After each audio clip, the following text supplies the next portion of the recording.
My girlfriend mocked my 9 to 5 and said I couldn't afford her lifestyle.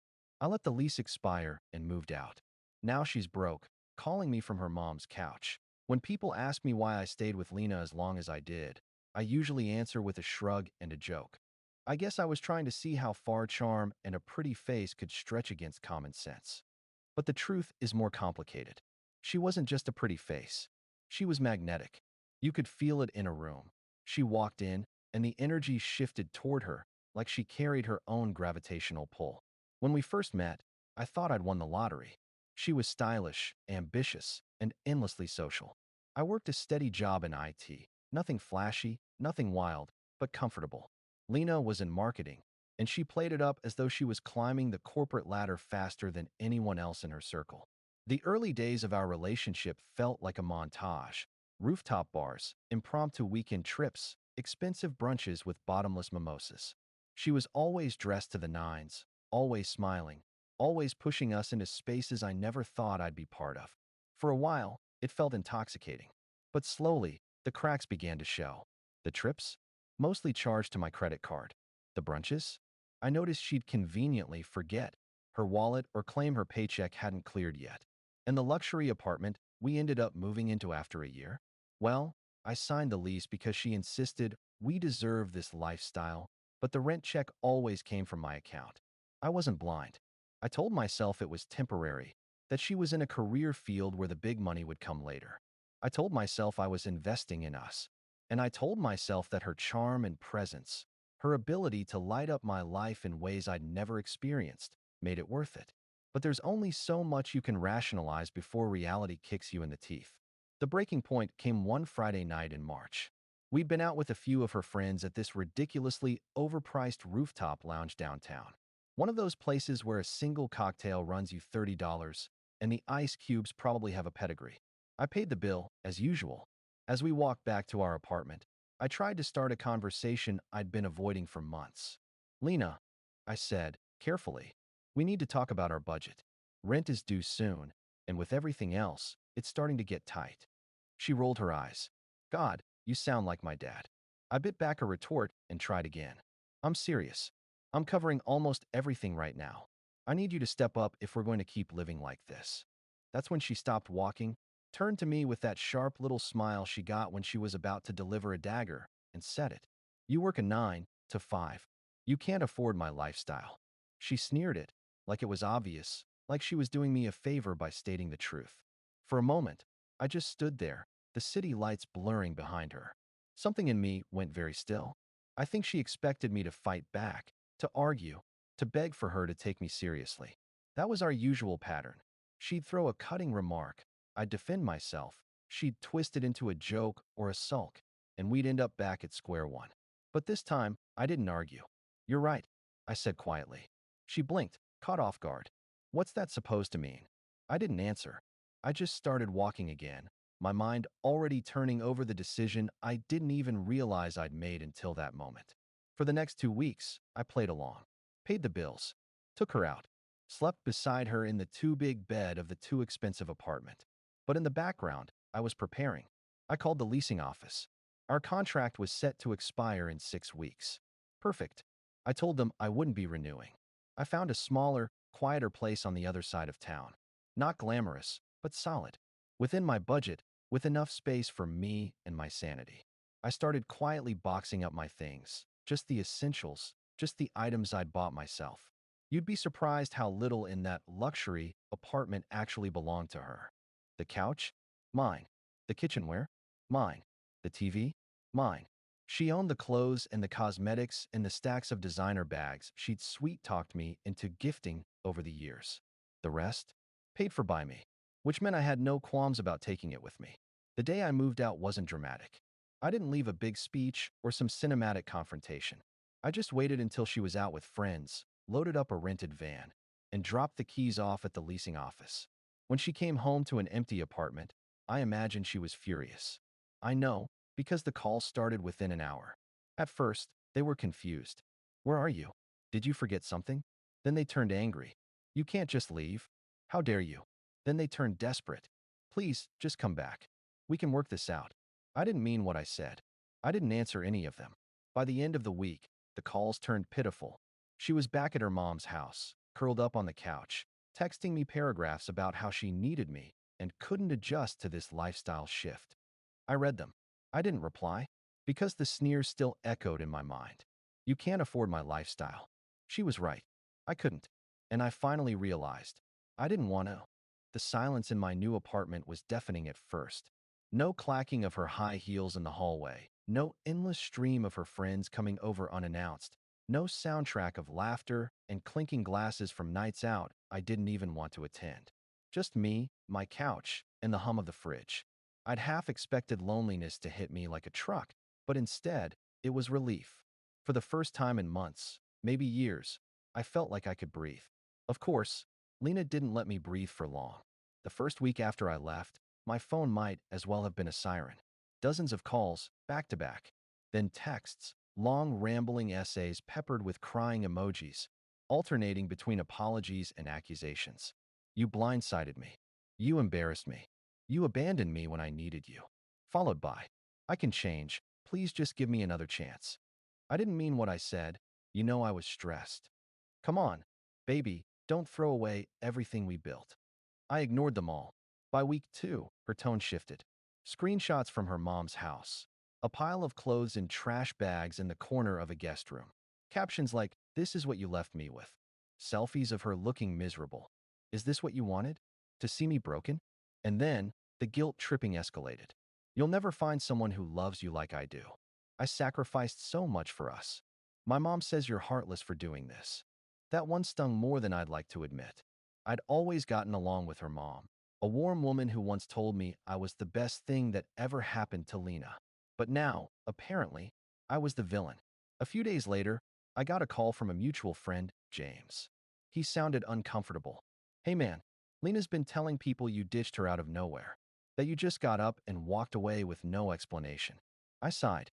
"Did she also tell you she said I couldn't afford her lifestyle?" Silence. Then, quietly, "She might have left that part out." I chuckled bitterly. "Figures." James hesitated, then said, "Honestly, dude, a lot of us could see how much you were carrying. Some of us wondered how you put up with it for so long." That was the first time I realized not everyone had bought into her narrative. By the third week, Lena switched tactics again. This time, it was practical help. She'd text me links to luxury apartments, captioned with things like, "We can start fresh here." She sent me photos of herself dressed up, smiling, as if to remind me what I was missing. And once, just once, she tried to use jealousy. A picture of her at dinner with some guy I didn't recognize. No caption, just the geotag of a high-end restaurant. I didn't respond, but I could tell from the 3 missed calls 5 minutes later that the whole thing was staged to get a rise out of me. Meanwhile, I was settling into my new routine. Work, gym, simple dinners at home. Nights were quiet, weekends even quieter. But I started to realize that peace wasn't boring, it was healing. I had money left over at the end of the month. For the first time in a long time, my savings account wasn't gasping for air. I even splurged on myself. A new gaming setup, something I'd always put off because Lena thought it was childish. I spent a Saturday putting it together, and when I finally sat down to play, I felt a rush of joy I hadn't felt in years. It struck me how much of my life I'd shoved into the background to maintain her version of luxury. But Lena wasn't done. One evening, she showed up at my new place. I don't know how she got the address. Maybe from James, maybe from some paperwork she'd snooped on before I left. She was standing at my door when I got home from work, wearing a designer coat I knew she couldn't afford on her own. "Can we talk?" she asked, eyes wide and glossy. Against my better judgment, I let her in. She walked around the apartment like she was inspecting a hotel room. Her nose wrinkled at the plain furniture, the modest kitchen, the fact that it was clearly a one-bedroom bachelor setup. "This is where you live now," she said, disbelief dripping from every word. "Yes," I said evenly. She turned to me, arms crossed. "You downgraded your life." "For what?" "Pride." I stared at her, then laughed. It wasn't bitter or cruel, just genuine amusement at the sheer blindness of her words. "Lena," I said, "this is an upgrade. You just don't see it." She scoffed. "You think sitting here in your little box, cooking your sad dinners alone, is better than what we had?" I nodded. "Absolutely. Because it's mine." not something I'm breaking myself to maintain for someone who doesn't respect me. Her expression flickered, like she'd been slapped. For a moment, I saw the mask slip, the realization that her sneer had cost her everything. Then, as quickly as it came, it was gone. She pasted on a sweet smile and stepped closer. I can change, she whispered. We can make it work. I'll contribute this time, I promise. Just don't throw us away. I shook my head. You already did. The moment you made it clear I was just a wallet to you. She went silent. After a long pause, she grabbed her bag and stormed out, muttering something about me regretting this. That was the last time I saw her in person. The call slowed after that. The texts dwindled.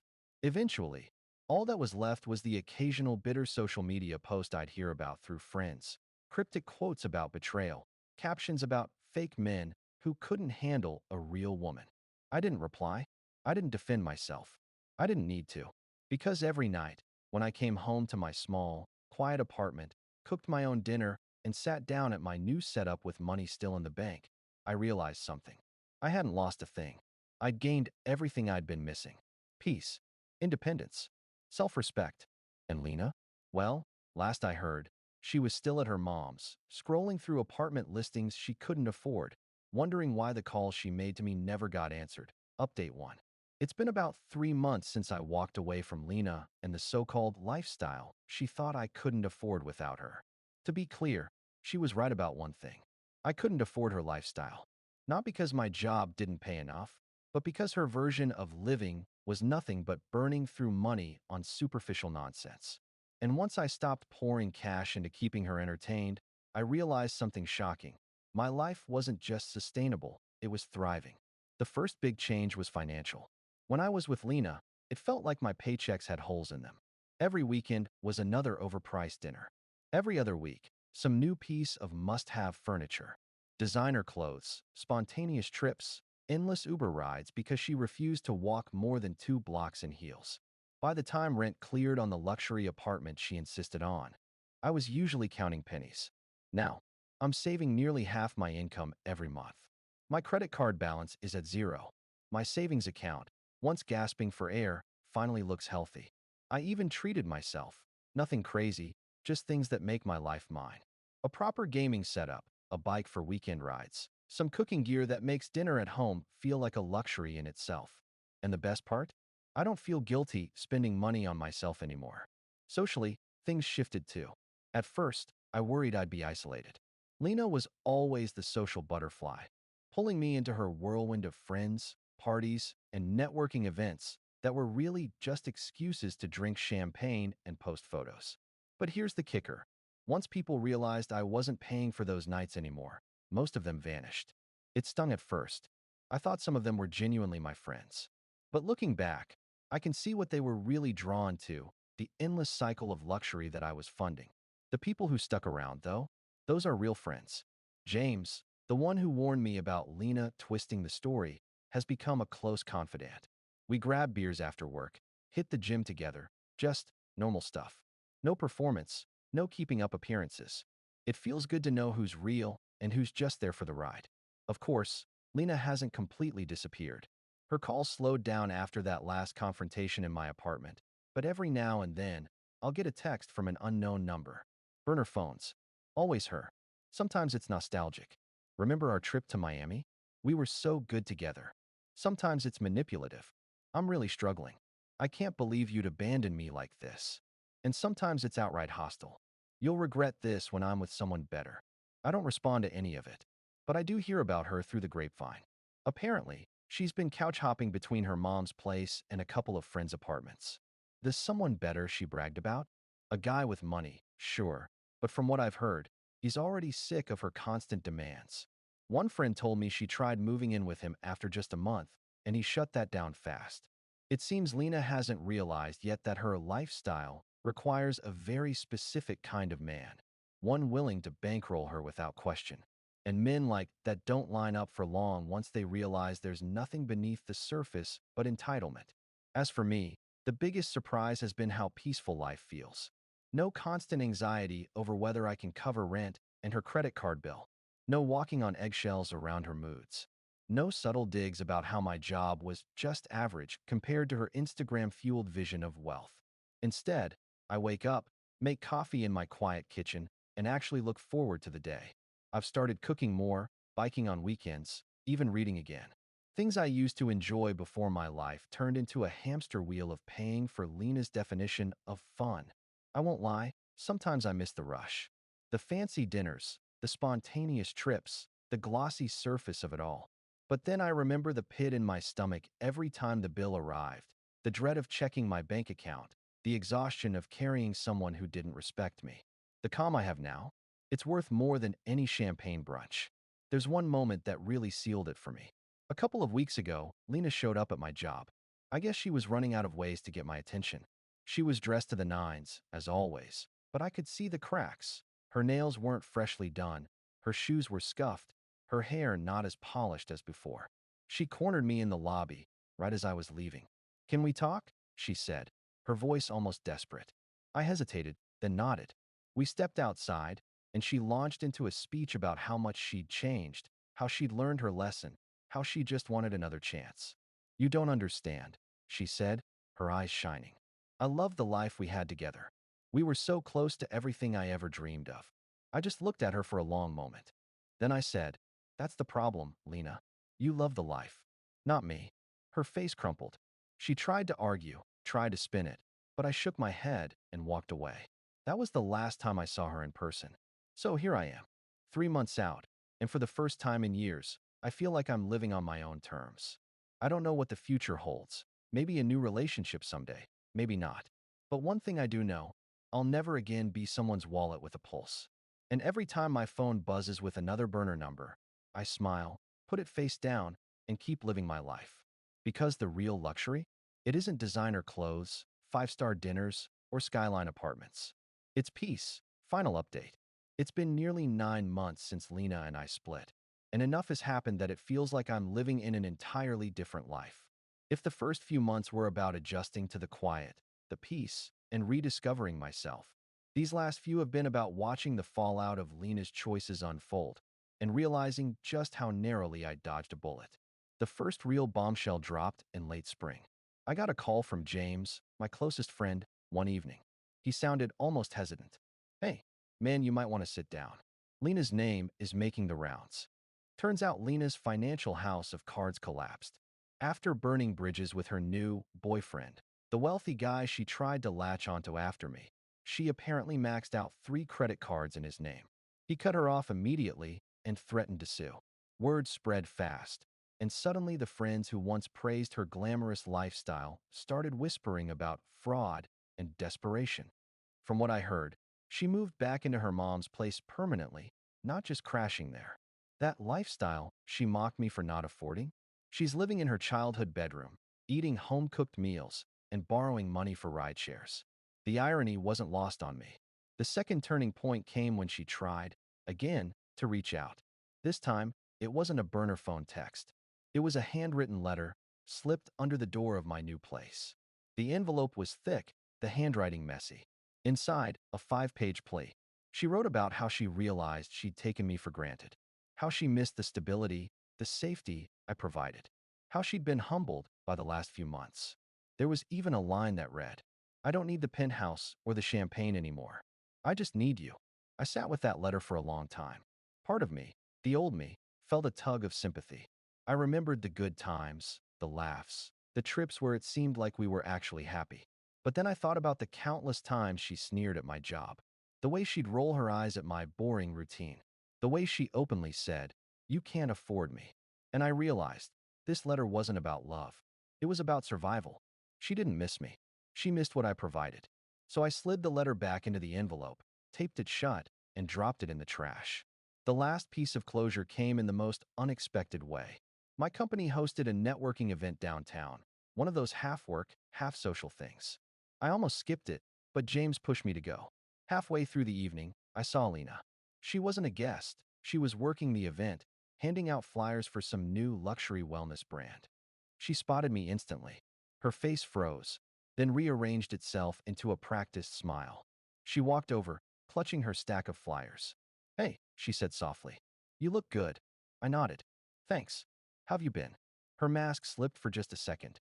Her eyes darted down, then back up. trying to get back on my feet. It's been hard. There was a pause. Then she added, I really meant what I wrote in that letter. I miss us. For the first time, I didn't feel anger or even pity. I just felt distance, like I was looking at a stranger. I hope you figure things out, Lena, I said, keeping my voice even. But we're done. For good. Her smile faltered. She opened her mouth, then closed it again. I walked away, and for the first time, it didn't feel like running. It felt like freedom. Since then, my life has been quieter, but in the best possible way. I've thrown myself into work, and it's paying off. I just got a promotion that came with a raise big enough to make me laugh at how often Lena used to call me average. I've been seeing someone new too. Nothing flashy, no whirlwind romance. Just dinners, walks, real conversations.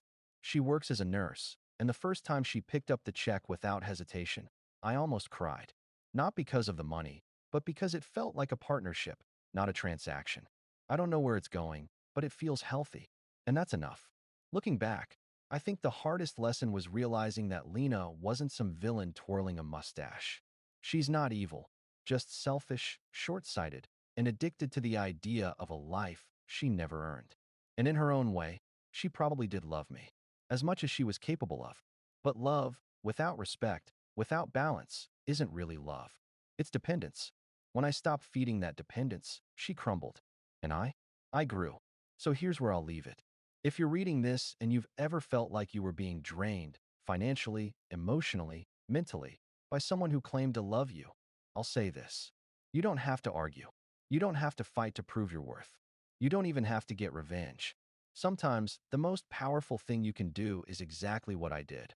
Walk away, quietly, and let their world collapse without you holding it up. Because the truth is, I never needed Lena's lifestyle. She needed me to keep it alive.